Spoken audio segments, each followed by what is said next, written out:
Once you've gotten used to a ketogenic diet, you're going to want to push your results to the next level. So if you've got your grocery list and your meal planning under control, then it's time to start thinking about intermittent fasting. And okay, before you press pause at the dreaded fasting word, hear me out. Intermittent fasting, also known as IF, is one of today's hottest topics in the diet and wellness communities. And for good reason. If you do it correctly, IF can be an insanely powerful tool for accelerating fat loss and breaking through frustrating weight loss plateaus. Now, it's not essential that you commit to IF while on keto. If the idea of it makes you want to throw your keto diet out the window, then it isn't for you. But if you're up for another adjustment with the potential to ramp up your weight loss and turn you into a fat burning machine, then keep watching. IF basically boils down to two terms, feeding and fasting.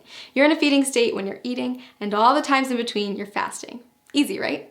Okay, so here's the deal. There's several different methods for fasting, and you get to choose which one works best for your lifestyle. Most people find that at least one of the following is compatible with their life and fits well into their daily routine. Option 1, skip meals that prolong the time your body's in a fasting state. Most people choose to skip breakfast or lunch. Option 2, rely on the eating windows method. This approach involves eating between a 4 and 7 hour window every day and fasting for the rest of it. Option 3, not for the faint of heart. Your third choice is to commit to a 24 to 48 hour cleanse. It's more of an extended fast, and I don't recommend it if you're just getting started with IF. So how do you know which option is best? If you're just getting started with fasting, option 2 is probably the way to go. We found that restricting yourself to specific eating windows tends to work well for new fasters. For example, tons of people have tremendous success only eating between 5 and 11 p.m. And don't forget that the time you spend asleep will account for a chunk of that time. Let's take a closer look at how it works. Say you finish eating at 6 p.m. and start eating again at noon the next day. That means you fasted for 18 hours and eaten for 6. In other words, you've achieved an 18-6 window. If you finish eating as early as 5 p.m. and don't eat again until noon the next day, then you've fasted for 19 hours and eaten for 5, or you've achieved a 19-5 window. You don't have to adhere to IF every day. You can try it out once a week at first, listen to your body, and then add in more IF days over time. So why does IF work anyway? The first and simplest reason is that our bodies can only take in so much food at a time.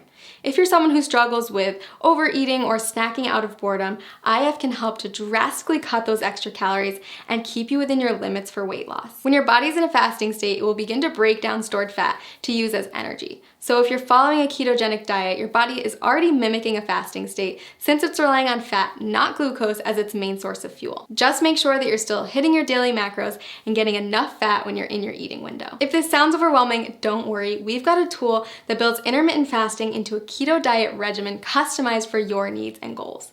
Click the link below this video to discover your personalized plan. And keep in mind that the benefits of IF go far beyond weight loss. After all, there's a reason why every wellness community is talking about it and why thousands of today's top performers have made it a part of their daily routine. People who practice fasting on a regular basis reap tremendous health benefits in many areas, not just by turning their bodies into maximum fat-burning machines. Nobel Prize winner Yoshinari Asumi discovered that fasting can trigger autophagy, which is essentially a deep cleaning process for your cells. Autophagy helps to stop the aging process, reverse disease, and prevent cancer. It's basically the body's way of cleaning out cells by recycling non-essential components like damaged proteins and getting rid of invading microorganisms and toxic compounds. Like most complex mechanisms, your body needs a break from feeding, so it can focus on performing these other functions instead. Not only does fasting trigger autophagy, it also increases the number of ketones in your bloodstream more than a keto diet alone will do. When you start practicing IF, you may find yourself more focused than usual. That's because your body is running on ultra premium fuel. If you're on keto, you may have already experienced this heightened mental clarity.